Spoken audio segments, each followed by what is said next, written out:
Kepa, he hasn't been good enough. He had a period, I remember a couple of seasons ago, where it felt like every shot on target went in.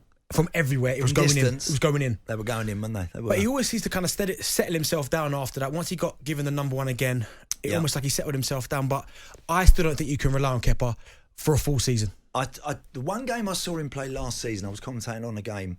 I think it was at Villa Park, where he made like a double, two or three saves in the space of like 30 seconds. Less than that even, maybe 15, 20 seconds. And I saw something there that I hadn't seen him do for a long time before. I thought he was terrific on that particular day, made some unbelievable stops.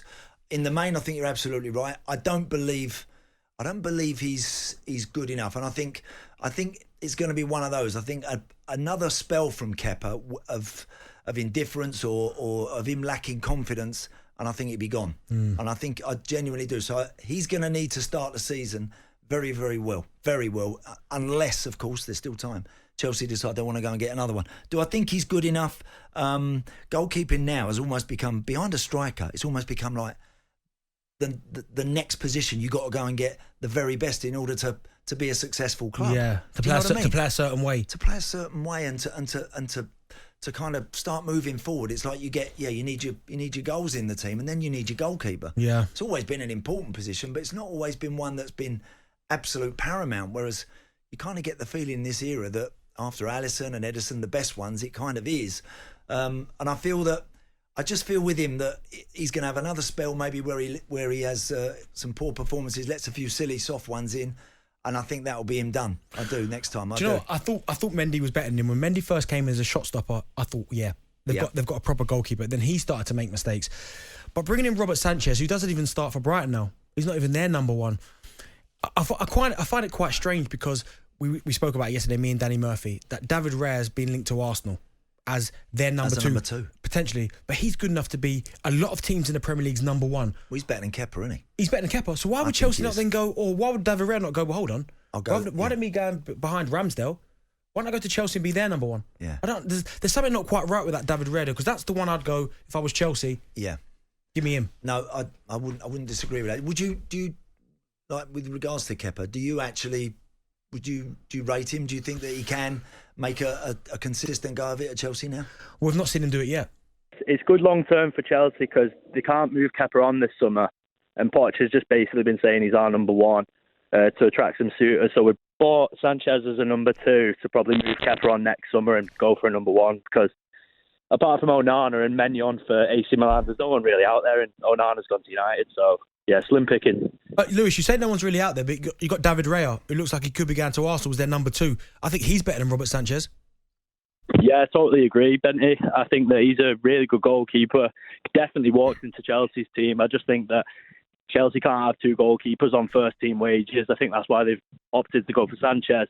Yep. And then they'll have a look what's what next summer, just because they don't want to get rinsed any more than we have from Brighton already. So, Lewis, we're trying to save the pennies. One goalie, Lewis, I always think could go and play for. Look, and at the moment, Chelsea have got a lot of catching up to do. But Emiliano Martinez at Villa, right? Obviously, having become a World Cup winner and having a stature has grown in the game, probably more than I think any other player in the division over the last couple of years. I think he's just absolutely become a very important player for Villa. As I mentioned, a World Cup winner. I think he's the sort of goalkeeper that looks to me like he's got the personality that can go and play for a big club, a bigger, or even, dare I say it, a bigger club than Aston Villa. One that's winning trophies on a regular basis. Chelsea aren't that particular team, but I do think he's one that could do it. Oh, 100% agree. And again, another example of someone who walked straight into our team, Andy, and Chelsea just can't afford to pay for the two goalkeepers, but I think that's a match made in heaven if he could maybe hold on for a year. I know that's asking him a lot. Villa are in Europe, so he's not exactly resting on his laurels, but I think that if you can wait a year, Argentinian, obviously with Pochettino, it makes a lot of sense. We do need a new goalkeeper, and hopefully we'll have some European football to offer him next year. But yeah, that's a great shout. Yeah, absolutely. Lewis, thanks for coming on, top man. Yeah, nice one, guys. Take care. Thanks, Lewis. Also, Benty, I mean, look, Villa are very much on the up. The way they finished last year, look, and they're a team I'm really intrigued, my old team, to see how they're going to start the season, because they finished it absolutely on fire, didn't they? They were brilliant. So he's very much part of what Unai Emery's building there. I think, that he had that little situation when Emery first arrived where he wasn't happy with his time wasting. He used to hang on to the ball a bit too much, didn't he? And he was thinking any minute now he's going to give away unnecessary free kicks or situations around the edge of the box because he's hanging on to it for too long. But once he kind of got over that, I think he looks very much in place at Aston Villa, and they look like they're going to be a proper team with him between the posts. Absolutely. Let's go and speak to Stephen as a Chelsea fan. Stephen, how you doing? Yeah, how's it going? Not too bad. Talk to me then about Kepa. Are you happy with Kepa going into the season as your number one? Yeah, so 2-3 years ago, I was Kepa's biggest critic. He cost us point after point, but if you go back and look at last season, Kepa was outstanding.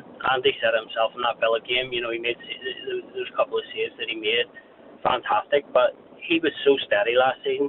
I defy anyone to go back and find a goal that he was at fault for last year. The defending was atrocious, but none of it revolved around Kepa. I would be more than happy to have him as our number one going into next season.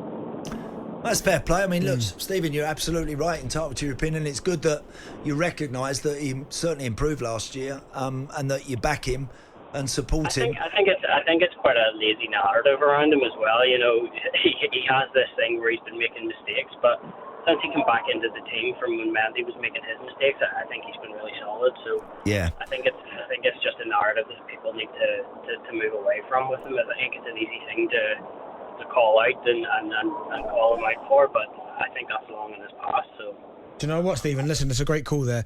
I know he says it's easy and it's the narrative around him, but when you put in the performances that he was at one time, it's kind of hard to overlook that, because all of a sudden, it's like when a goalkeeper makes a load of ricks, people automatically go, well, we know it's in him.